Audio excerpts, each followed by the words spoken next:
Alors, tel que vous me voyez là, eh bien, je suis habillé comme un parfait Romano. Mais je m'en rends pas compte. Enfin, je m'en rends compte que parce qu'on me le dit. Et je dirais même, c'est ce qu'on m'a dit, qu'un vrai Romano est habillé encore mieux que moi. Le personnage le plus marquant de mes premières années passées dans le village de Valois-Bayon, après le fameux docteur Maurice Matisse, fut un extravagant tambour superbement nommé Michel Montagne. Michel Montagne. Un Everest d'outrance, de drôlerie, de grotesque et de comédie humaine à lui seul. Ce qui, au premier abord, caractérisait ce zèbre se résumait à une pincée de poudre. En effet, cet oiseau rare, prisé, chose il est vrai peu usuelle, mais en soi assez anodine, pensera-t-on. Alors, une petite parenthèse pour les plus jeunes qui ne savent pas ce qu'est la prise, eh bien tout simplement c'est du tabac en poudre qu'on s'injecte dans les narines.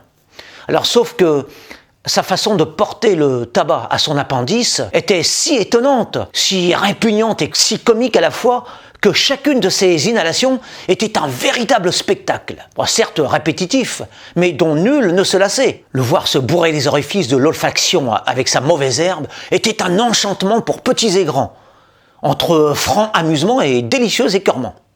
Un pervers ravissement produit par ce curieux mélange de dégoût et de curiosité pour ce rituel simiesque que nous attendions avec avidité dans la famille.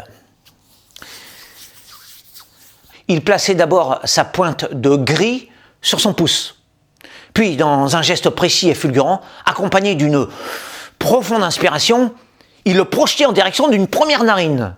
Et là, dès que le gros doigt, chargé de ce drôle d'opium, touchait la cavité nasale, à petits coups vifs et répétés, toujours à l'aide du bout de sa pogne, il se mettait à le fourrer frénétiquement, de sorte que la prise y pénétra de force, en dépit de la loi de gravité, s'ingéniant à contrarier son dessein, car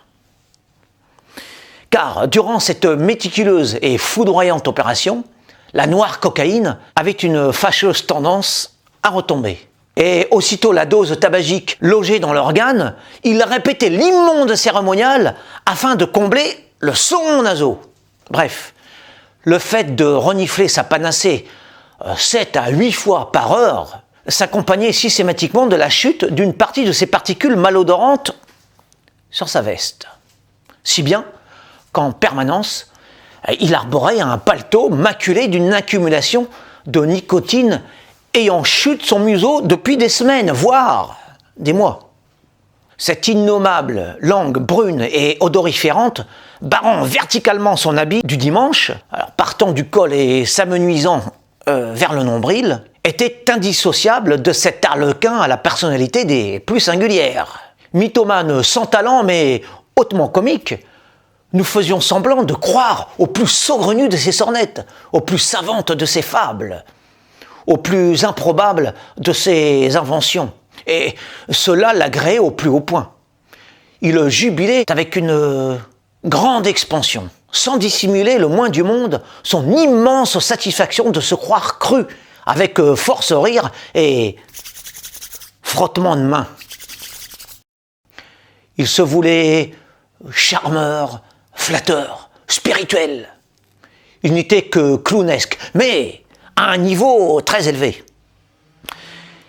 Il se croyait fin manipulateur, c'était lui, la marionnette. Nous avions plaisir à le voir se réjouir à un point suprême en croyant nous berner.